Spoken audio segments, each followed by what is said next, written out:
Hi everyone. Today I'm just going to start this series for UP TET, upcoming UP TET exam. And आज हम लोग पढ़ेंगे child development and pedagogy. आज मैं 30 PYQs लेकर के आई हूँ आपके लिए। इसमें बोथ लैंग्वेजेस में मैंने कवर किया है, इंग्लिश और हिंदी, और डिटेल्ड एक्सप्लेनेशन भी ऐड की हुई है PDF में। हालांकि here we will be going through all the answers of the questions, जिससे आपका क्विक रिवीजन हो सके। And if you want me, I can also explain the questions and you can let me know in the comments. Without any delay, let's get started. So the first question is, according to Piaget, which stage involves symbolic thinking and egocentrism? So पियाजे के अनुसार किस अवस्था में प्रतीकात्मक सोच और अहं केंद्रिता होती है? Sensory motor, pre operational, concrete operational, formal operational? And the answer is pre-operational. Let's move to the next question.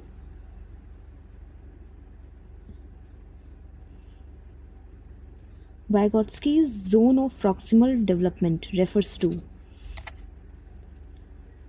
वाइगॉट्स्की का निकटतम विकास क्षेत्र किसे संदर्भित करता है?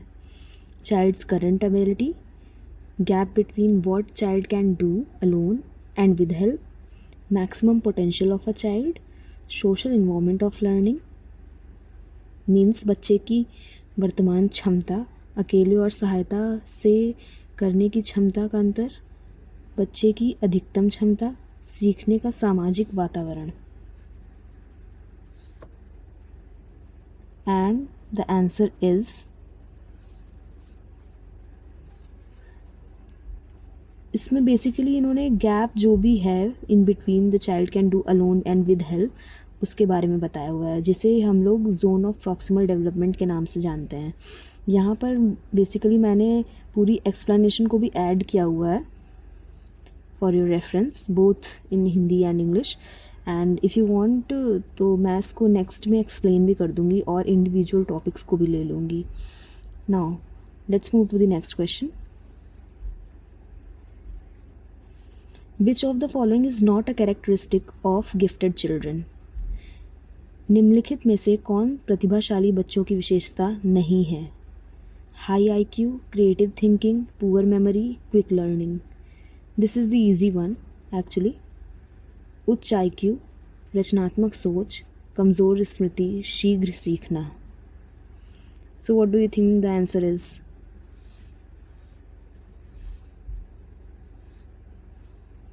So the answer is poor memory. प्रतिभाशाली बच्चों में उच्च उत्कृष्ट स्मृति, रचनात्मक सोच, शीघ्र सीखने की क्षमता होती है। कमज़ोर स्मृति प्रतिभाशाली बच्चों को विशेषता नहीं है। बेसिकली इसमें विच इज़ नॉट पूछा था, तो इसमें आंसर हो जाएगा poor memory. Okay, let's move to the next question. The concept of scaffolding in education was given by? Scaffolding का सिद्धांत किसने दिया हुआ है? पियाजे, Bruner, Kohlberg, Skinner? So the answer is Bruner. Bruner ने स्कैफोल्डिंग के सिद्धांत को दिया हुआ है। एंड स्कैफोल्डिंग का सिद्धांत बेस्ड है वाइगॉट्स्की की जोन ऑफ प्रॉक्सिमल डेवलपमेंट के ऊपर। जेरोम ब्रूनर ने वाइगॉट्स्की के ZPD पर आधारित स्कैफोल्डिंग की अवधारणा दी। इसका अर्थ है शिक्षार्थियों को अस्थायी सहायता देने जो धीरे धीरे हटाई जाती है। It means providing temporary support to learners that is gradually withdrawn as they become more competent. Next question. Kohlberg theory is related to? Kohlberg का सिद्धांत किससे संबंधित है? Cognitive development, moral development, language development, emotional development? संज्ञानात्मक, नैतिक, भाषा, भावनात्मक विकास?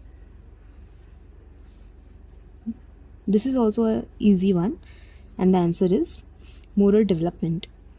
सो Kohlberg proposed 3 levels of moral development.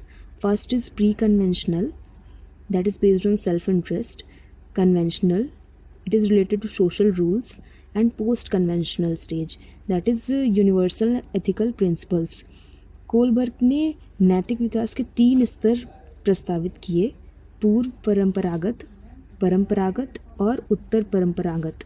इसमें कुल 6 चरण हैं। Next, according to NCF 2005 learning should be. So NCF 2005 से क्वेश्चन हमेशा आता रहा है, एंड जब मैंने सीटेट दिया था तब भी आया था, and here also they are asking the same question which is more so ever very times repetitive. So I would just advise you to go through all the PYQs which I am taking in these lecture series, and let me know what all you want to suggest in the comments and what all doubts you have. So the answer is constructive and joyful. NCF 2005 emphasizes that learning should be constructive, joyful and child-centered. It promotes connecting knowledge to real life and discourages rote learning. NCF 2005 इस बात पर जोर देता है सीखने रचनात्मक, आनंददायक और बाल केंद्रित होना चाहिए। यह ज्ञान को वास्तविक जीवन से जोड़ने को बढ़ावा देता है।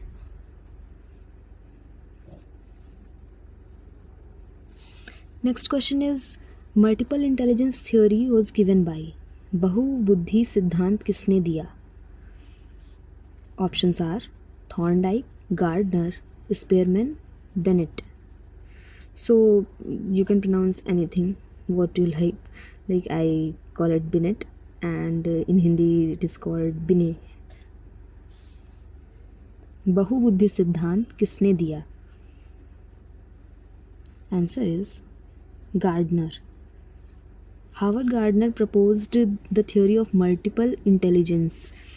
Sometimes question may ask regarding these years and all, so you might remember. Basically they don't ask for years or theories को arrange करना in chronology, but still if you can remember the years it is good for you. There are total 8 stages. First is linguistic, logical mathematical, spatial, musical, bodily kinesthetic, interpersonal, intrapersonal and naturalist. And here I have given in Hindi also. Please go through it.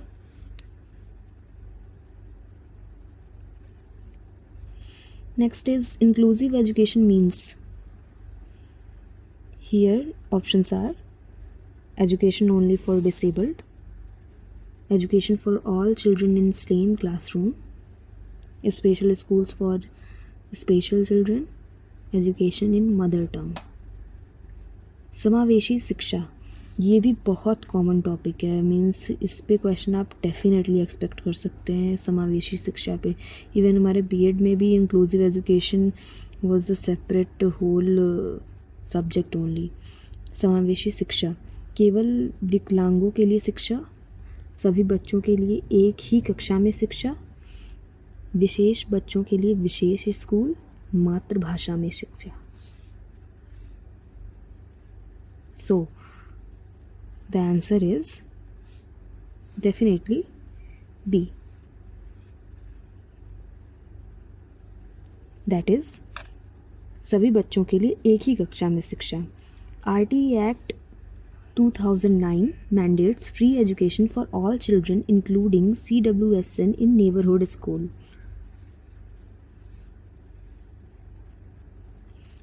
Which is a characteristic of formative assessment? रचनात्मक formative मूल्यांकन की विशेषता कौन सी है? End of year exam, continuous and ongoing evaluation, rank based grading, standardised testing. वर्ष के अंत की परीक्षा, निरंतर और चालू मूल्यांकन, रैंक आधारित ग्रेडिंग, मानकीकृत परीक्षण। सो the answer is, I know this is the easy one for you all and you all can answer it. continuous and ongoing evaluation. रचनात्मक मूल्यांकन सीखने की प्रक्रिया के दौरान निरंतर चलने वाला मूल्यांकन है। निरंतर चलने वाला मूल्यांकन है। यह सीखने को बेहतर बनाने का फीडबैक देता है जो संकलन मूल्यांकन से अलग है।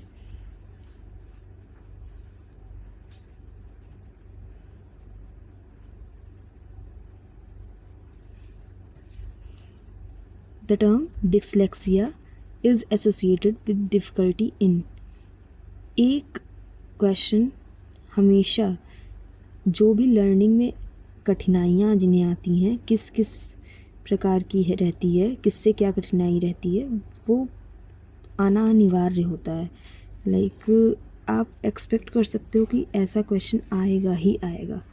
Pardon my Hindi.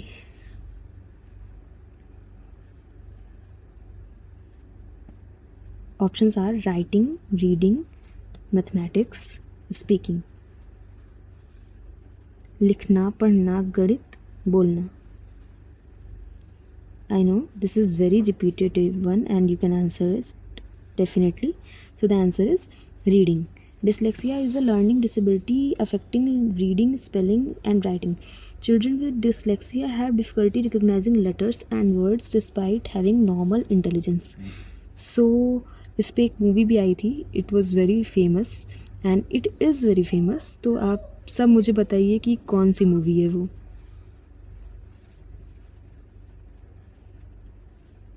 Erikson's theory of psychological development has how many stages? So the answer is 8 stages. Total 8 stages होती हैं एरिक्सन की थ्योरी की। Next is operant conditioning theory was given by Pavlov, Skinner, Watson, Thorndike. क्रिया प्रसूत अनुबंधन सिद्धांत किसने दिया? Answer is Skinner. Skinner developed this operant conditioning using Skinner box experiments. This is very interesting one. Like in all the experiments, this is very interesting to read and understand about. It is basically regarding सकारात्मक, नकारात्मक, reinforcement, पुनर्बलन। इन्होंने पुनर्बलन पे सकारात्मक पुनर्बलन और नकारात्मक पुनर्बलन से पे जोर दिया हुआ है। The full form of RTE is, this is very easy one, I know, you all know about it, and the answer is definitely right to education. Year याद रखिएगा 2009।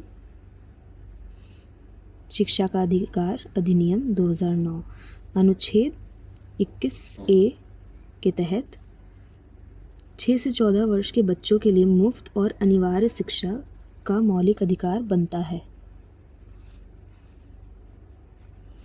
The concept of tabula rasa means child's mind is ज्ञान से भरा, जन्म पर कोरी slate, पूर्व निर्धारित, भावनात्मक रूप से अस्थिर।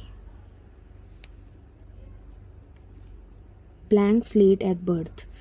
John Locke proposed tabula rasa. ये सिद्धांत दिया गया है जॉन लॉक के द्वारा, टेबुला रासा। आप अपनी नोटबुक्स में इसको हाईलाइट करते जाइएगा किसने कौन सा सिद्धांत दिया, बिकॉज ऑफ डायरेक्टली भी ये क्वेश्चन पूछ लेता है कि किसने क्या सिद्धांत दिया हुआ है और उनके सिद्धांत में उन्होंने क्या कहा हुआ है, ये भी आप हाईलाइट कर लीजिएगा। Blank slate at birth. इन्होंने कहा है यह विचार कि बच्चे कोरे मन के साथ पैदा होते हैं और सभी ज्ञान अनुभव और वातावरण से आता है। यह शिक्षा की भूमिका का समर्थन करते हैं। Next question is classical conditioning was demonstrated by Skinner, पियाजे, पावलोव, फ्राइड। क्लासिकल अनुबंधन का प्रदर्शन किसने किया? Answer is Pavlov. Ivan Pavlov demonstrated classical conditioning through his famous dog experiment. This is also the very famous question of Pavlov. इन्होंने अपने कुत्ते पर एक्सपेरिमेंट किया हुआ था। A neutral stimulus well paired with an unconditioned stimulus food. Direct question ये भी पूछ लेता है कौन सा अनकंडीशनड स्टिमुलस रहा है. So the food was unconditioned and conditioned response was salivation to bell alone. अनुबंधित उत्तेजना भोजन के साथ जोड़ने से अंततः अनुबंधित प्रतिक्रिया उत्पन्न होती है. Next, which stage of development is called gang age? So basically we all know which stage is called gang age. विकास की किस अवस्था को gang age कहा जाता है? Answer is late childhood. Late childhood की एज भी आपसे डायरेक्टली पूछ लेते हैं. 6 से 12 साल की होती है, जिसे गैंग एज का भी नाम दिया जाता है. You can just highlight in your notebooks regarding what age group is this of late childhood, and you can highlight ki what it is known as. And it is also called school age. Formal schooling यहीं से begin होती है. Next is, which learning theory is associated with trial and error? प्रयत्न और त्रुटि सिद्धांत किससे जुड़ा हुआ है? Kohler, Thorndike, Bandura, Vygotsky. Answer is Thorndike. Thorndike developed the trial and error theory of learning using his puzzle box experiments with cats. His laws include law of effect, law of exercise, law of readiness. आप अपनी notebook में इसको highlight कर लीजिएगा कि इन्होंने किस पे एक्सपेरिमेंट किया हुआ है. समटाइम्स क्वेश्चन में ask like this also. Thorndike ने बिल्लियों के साथ पहली बॉक्स प्रयोगों का प्रयोग करके प्रयत्न और त्रुटि सिद्धांत विकसित किया. उनके नियमों में प्रभाव का नियम, अभ्यास का नियम और तत्परता का नियम शामिल है. Next question is continuous and comprehensive education CCE, very important, was introduced under which act policy? So the answer is RTE Act 2009. CCE, Continuous and Comprehensive Evaluation, was mandated by RTE Act 2009. It covers both scholastic and co-scholastic curricular areas to ensure holistic assessment. Next question is, insight learning theory was given by Thorndike, Skinner, Kohler, Pavlov. Answer is Kohler. Kohler ने chimpanzee प्रयोगों, so the chimpanzee was named also, he was named as Sultan chimp, के माध्यम से यह प्रदर्शित किया हुआ है. The learner suddenly understands the relationship between elements to solve a problem and aha moment. Next question is, Which theory of motivation focuses on self-fulfillment needs? प्रेरणा का कौन सा सिद्धांत आत्मपूर्ति की आवश्यकताओं पर केंद्रित करता है? Freud's theory, Maslow's hierarchy theory, Skinner's theory, Piaget's theory. Answer is Maslow की theory. Abraham Maslow's hierarchy of needs has total 5 levels, that is psychological, safety, love, belonging, esteem and self-actualization. And self-actualization is also known as self-fulfillment, and it is the highest need. It comes in the last. ADHD stands for, full forms तो सारे papers में आते ही आते हैं, and here also this is one of the PYQ. It is ADHD का पूर्ण रूप क्या है? So the answer is A, that is attention deficit hyperactivity disorder. Attention deficit hyperactivity disorder is characterized by inattention, hyperactivity and impulsivity. Next is, which is the correct order of Piaget's stages? आप ये pattern notice कर सकते हैं कि क्या most repetitive हैं. Like कौन सी theories हैं जो आपको एकदम ही नहीं छोड़नी है. So this theory is one of them. So the answer is sensory motor, pre operational, concrete and then formal. यहाँ पे मैंने ईयर्स भी मेंशन कर दिए हैं for your reference. You can basically refer it and write it down in your copies and remember it. Next is social learning theory was given by. सामाजिक अधिगम सिद्धांत किसने दिया? Vygotsky, Bandura, Erikson, Bruner. Answer is Bandura. Albert Bandura proposed social learning theory through famous Bobo doll experiment.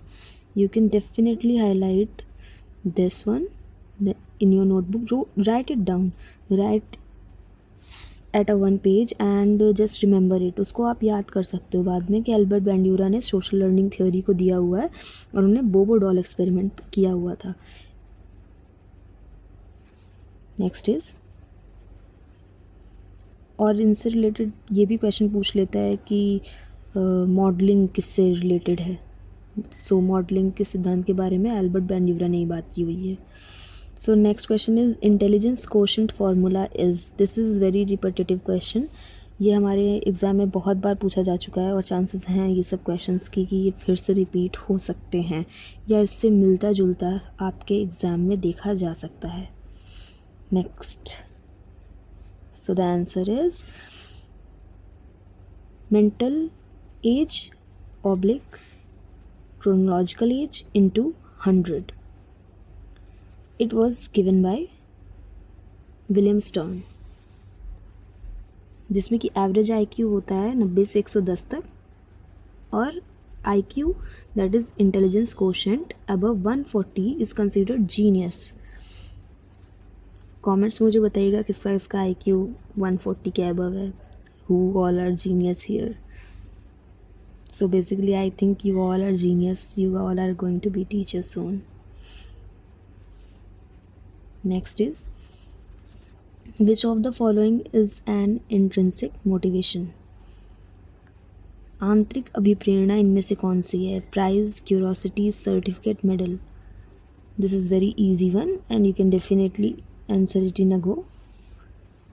So the answer is curiosity. मैं basically बहुत easy questions को बहुत time नहीं दे रही हूँ so that you can go through it on your own. और आपको अगर PDF की नीड है तो आप मुझे बता सकते हैं. I'll certainly provide you this. The term accommodation in Piaget's theory means. पियाजे के सिद्धांत में समायोजन का अर्थ है नई जानकारी को मौजूदा स्कीमा में फिट करना, नई जानकारी के लिए मौजूदा स्कीमा को बदलना, पुराने स्कीमा को भूलना, नया स्कीमा बनाना.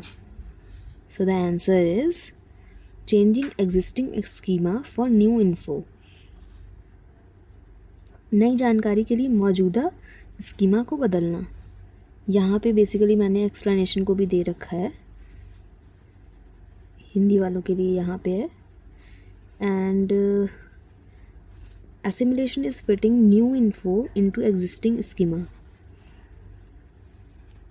आप अपने कॉपी में इसको नोट डाउन कर लीजिएगा.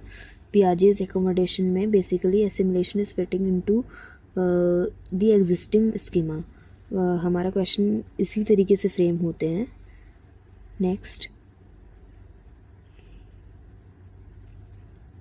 which of the following is a feature of child centered education? बाल केंद्रित शिक्षा की विशेषता कौन सी है?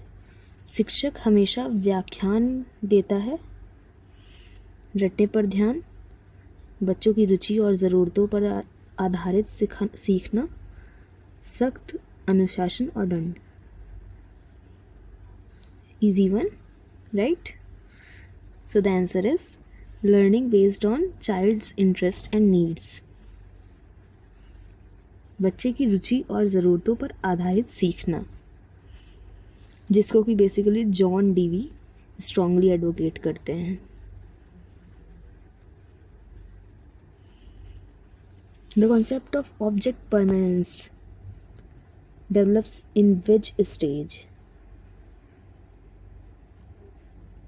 Answer is sensory motor. वस्तु स्थायित्व किस स्टेज पर बनता है? जो स्टेज है संवेदी गतिक। नेक्स्ट इज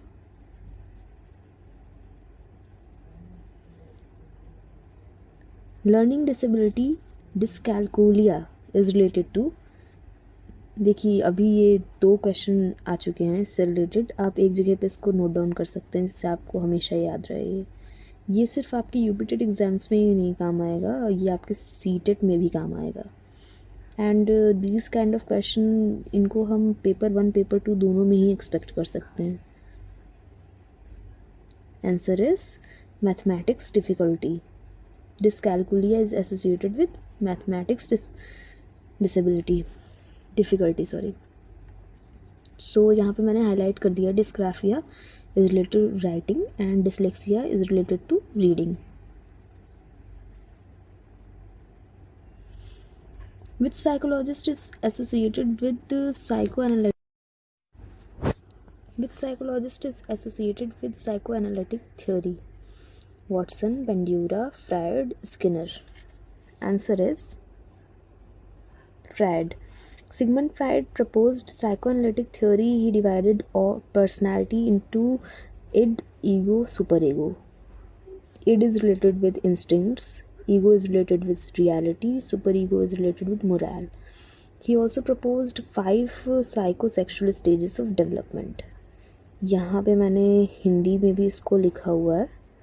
सिगमंड फ्रायड ने मनोविश्लेषणात्मक सिद्धांत प्रस्तावित किया और उन्होंने इड जो कि प्रवृत्ति से रिलेटेड है, अहंकार वास्तविकता से, और महा जो कि नैतिकता से रिलेटेड है। So in next series see you all, till then keep revising, keep studying, all the best, thank you.